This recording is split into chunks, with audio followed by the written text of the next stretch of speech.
Hello, good morning everybody. My name is Cleopatra Starrett. I'm a singer, songwriter, actor, special effects makeup artist, and a philanthropist. Today we're going to be talking about the topic called vitiligo. So what is vitiligo? We'll talk more about this when we come back right after this break.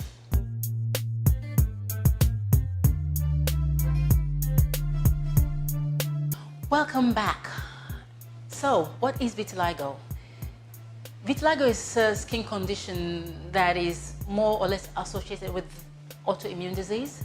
It has to do with the pigmentation of the skin. If the cells in your body are not properly pigmented, the melanocytes in the body, melanocytes are the pigments that are responsible for giving us our color.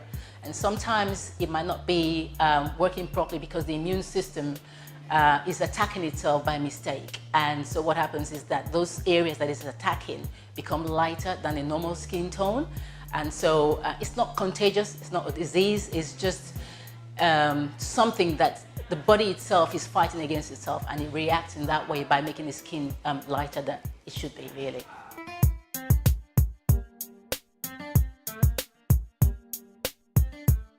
Okay, if we talk more about vitiligo, we'll talk more with regards to whether it's something that, if you're pregnant, for instance, would you be able to pass on that vitiligo to your unborn child? Not necessarily. It can happen if the family is predisposed to having that. It can happen, but there are some parents who have had kids and their kids are fine, they don't have vitiligo. But there are some who have kids and some of them do have vitiligo. But can you have it from birth? Most of the time, people actually start having it at a later age, say in their 20s, 30s, for some very weird reason. Some people do have it younger though, but researchers found that some people actually have it at a later time. Well, can it be cured? It cannot be cured because it's an autoimmune disease, but you can actually help to improve it by, the diets that you take, by the vitamins that you take. Like I said, it's an autoimmune disease. So what happens is that when the system is fighting against itself, you have to help the system by boosting up the immune system of the body again. So if you take things like vitamins, for instance, like vitamin C, vitamin C is an antioxidant, so it will help to detox the body and help the body to get rid of the radicals and help your body to actually help to build the system again. So if you take vitamin C, if you take vitamin E, which is very good for the skin, that can help give your skin a glow and hopefully help to boost it again. Even if you take lots of vegetables and fruits, especially vegetables, green vegetables, they're very good for the skin as well. So you can take that. Most people think, okay, how can I even out my skin tone because it's so light and I feel embarrassed? I don't think there's anything to be embarrassed about. It is what it is. It's just nature and it's just the way things are. I would advise, if you have vitiligo, not to feel embarrassed by the amazing people all over the world who are actually doing great things, even with the condition. The model in America who has vitiligo, and actually she was taken on as a model because of it, because she stands out, she's different. So I would say, yeah, if you have that condition, there's nothing to be embarrassed about. Just live your life as normal. If you have to be in a situation where it's not required, you can have special effects makeup that can be applied to it and actually cover it and make your skin even. I'm a special effects makeup artist as well, and I've had to work with people who've got that condition. And normally, if we're required to, make their skin more even, you just apply, shades that are more even with their natural skin tone, and the blending is normal. So it's nothing to be ashamed about. You can always still carry on with your daily lives without it bothering you at all.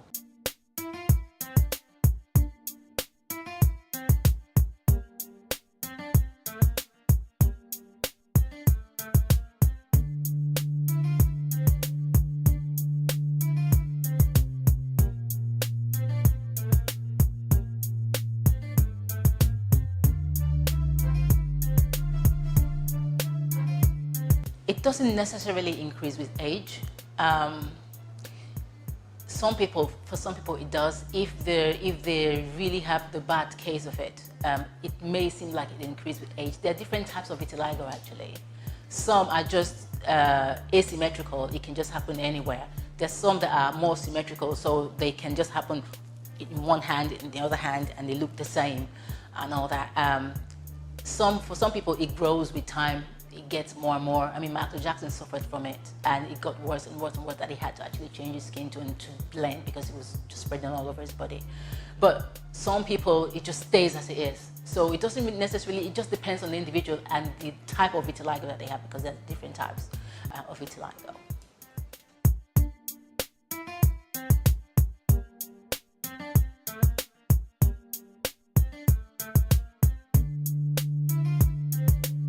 Absolutely not. It is not contagious. It's an autoimmune disease, but it's just within the system, so it's not contagious. So you can't catch it from anybody.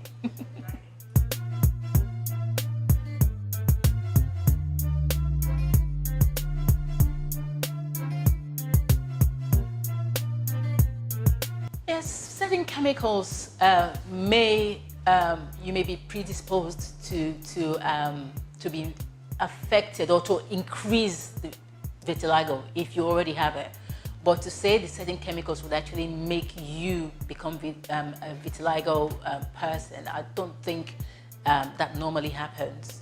But if you're already predisposed to it, those certain chemicals can actually maybe enhance it or make it even worse than it really is.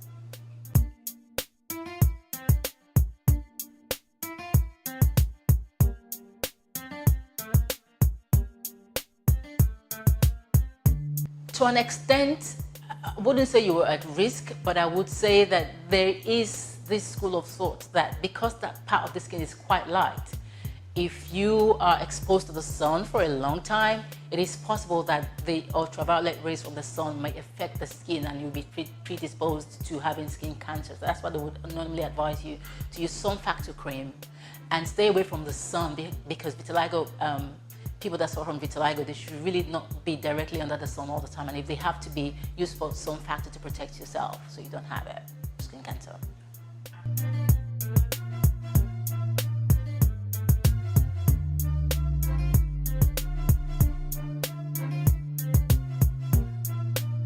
Not necessarily. They don't have to develop it. It depends on, well, there is some aspect of hereditary vitiligo where your child is predisposed to it, but it's not in all cases. The fact that you're pregnant doesn't mean that your child may necessarily have it. They may not. So I don't think it's anything to really worry about. Whether, even if the child does, it's not something that would kill them. It's not something that they'll grow and then they die because they've got vitiligo. So it's nothing to worry about. It can always be taken care of, like I said, with foods, certain kinds of food that will help maybe improve the skin, maybe even stop it from spreading. Vitamins and a healthy lifestyle can also help. But being pregnant, just look after yourself and don't worry about whether your child's going to have it or not, because it doesn't really matter anyway. So that's vitiligo. I hope you've been informed about it, and we'll come back next time with another topic that I'm sure you'll enjoy.